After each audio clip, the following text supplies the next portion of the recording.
tried to erase, close your eyes and imagine ancient sands shifting under your feet, wind whispering through the ruins of forgotten cities.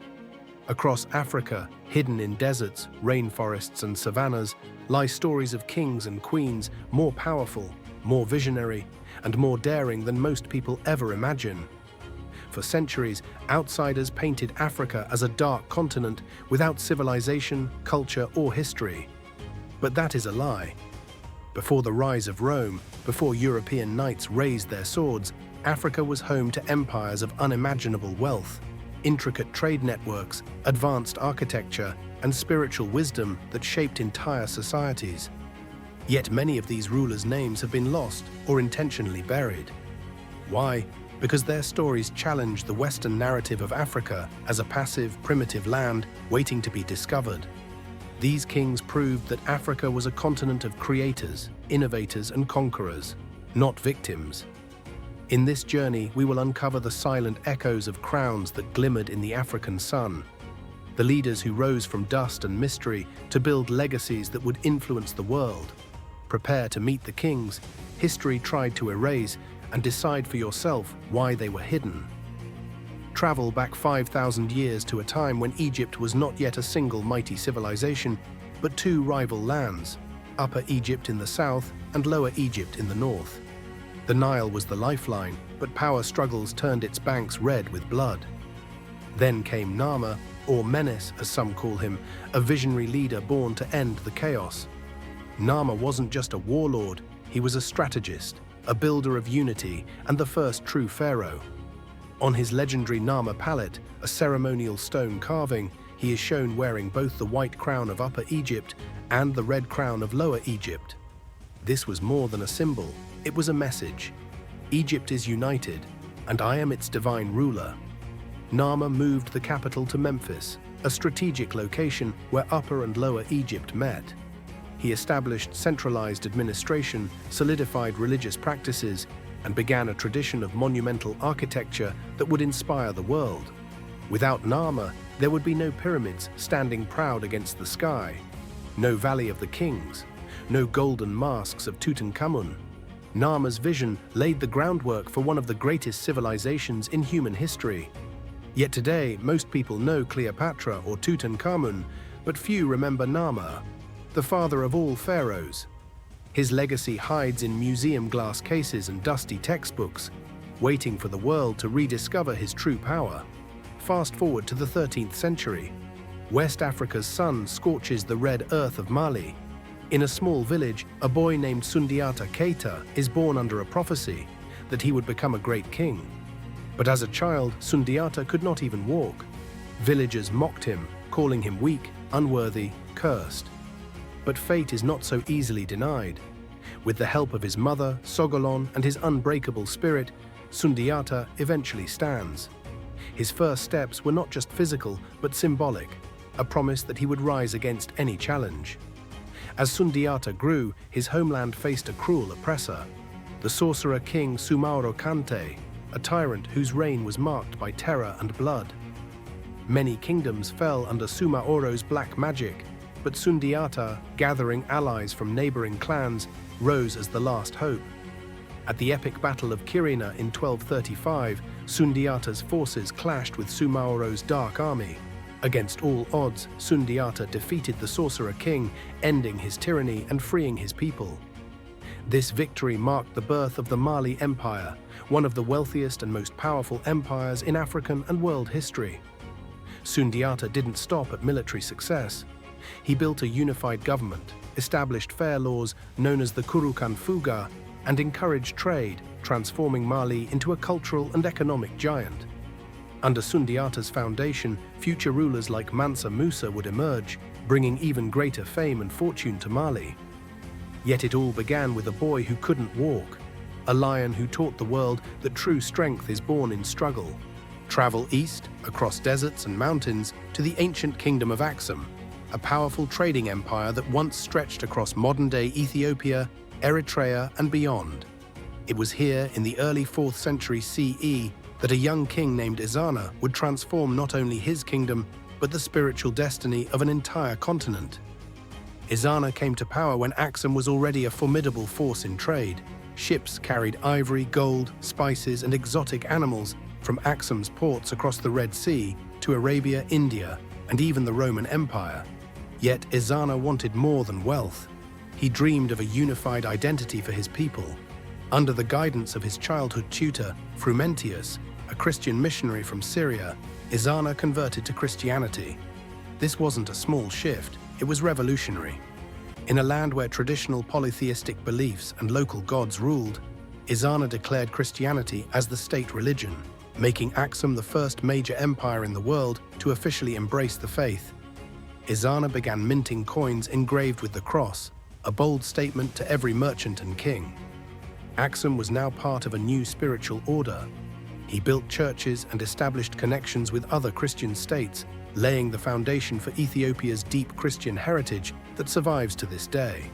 Ezana was also a warrior. He expanded Axum's borders, crushing rival tribes and securing crucial trade routes that kept the empire wealthy and influential. His reign marked the golden age of Axum, turning it into a center of learning, architecture, and faith. Yet despite all this, Ezana remains a ghost in most history books. His face is barely known outside Ethiopia, but his influence still echoes in the chants of ancient churches and the faith of millions. Drift back to the sands of the Nile, but further south, to the kingdom of Kush in Nubia. In the 7th century BCE, a young warrior named Taharqa would rise from these lands to become a pharaoh of Egypt, uniting two great cultures in one throne.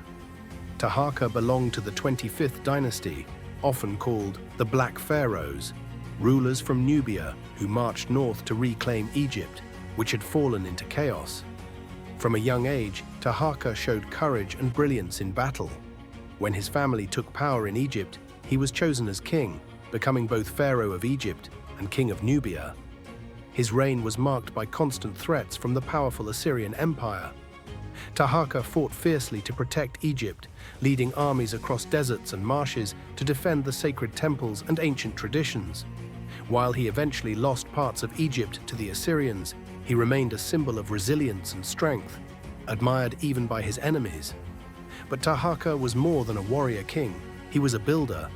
He restored grand temples, funded massive construction projects in Thebes and other cities, and revived religious ceremonies that honored the gods and united the people.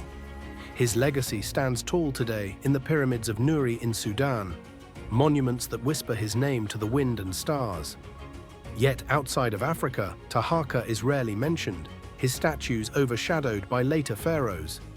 In truth, Taharqa's life was a bridge, connecting Nubia and Egypt, Black Africa and the ancient Mediterranean world, in ways that scholars are only now beginning to fully appreciate. Now let's ride east into the vast, endless sands of Central Africa, into the heart of what is now Chad.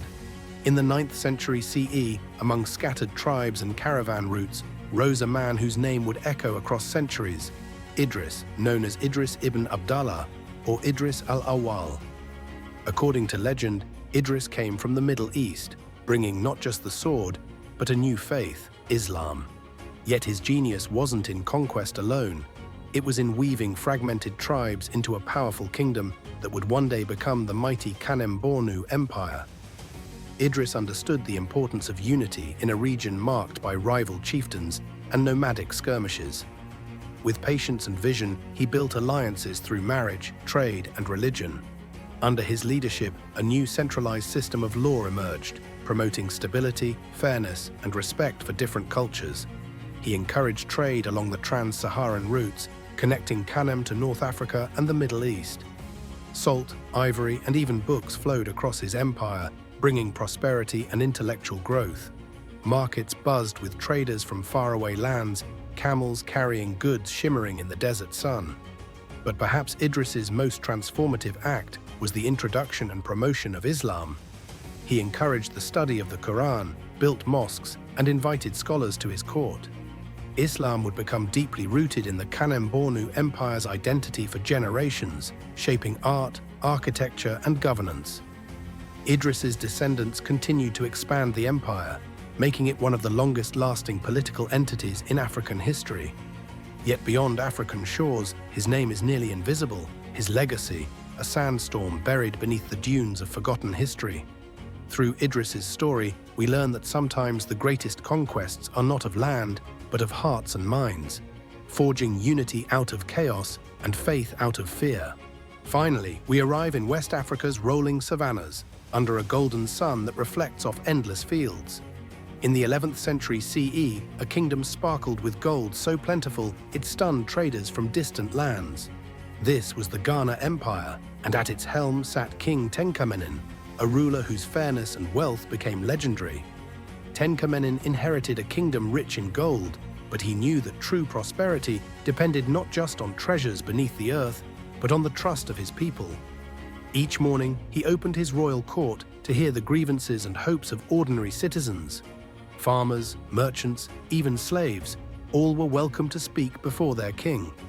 Such openness was radical at the time and earned him the love of his subjects.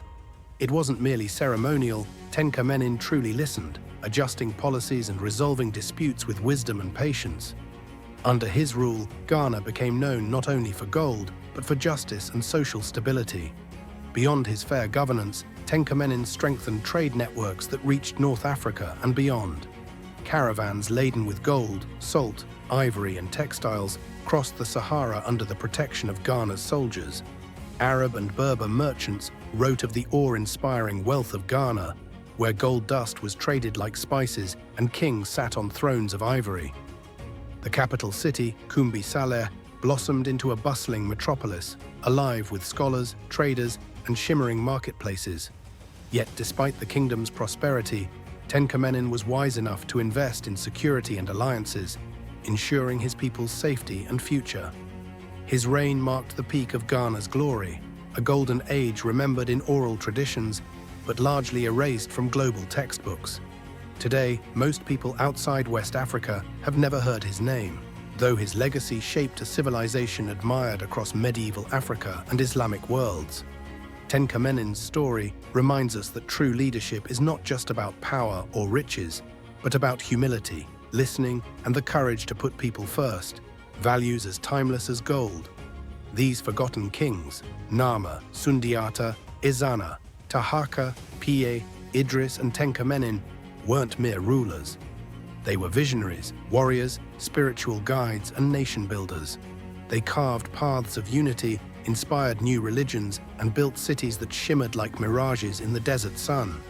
Yet their names have been hidden behind dusty curtains of colonial history, overshadowed by Western kings and emperors. Their monuments may have crumbled, but their legacies still ripple through the songs, stories, and spirits of Africa.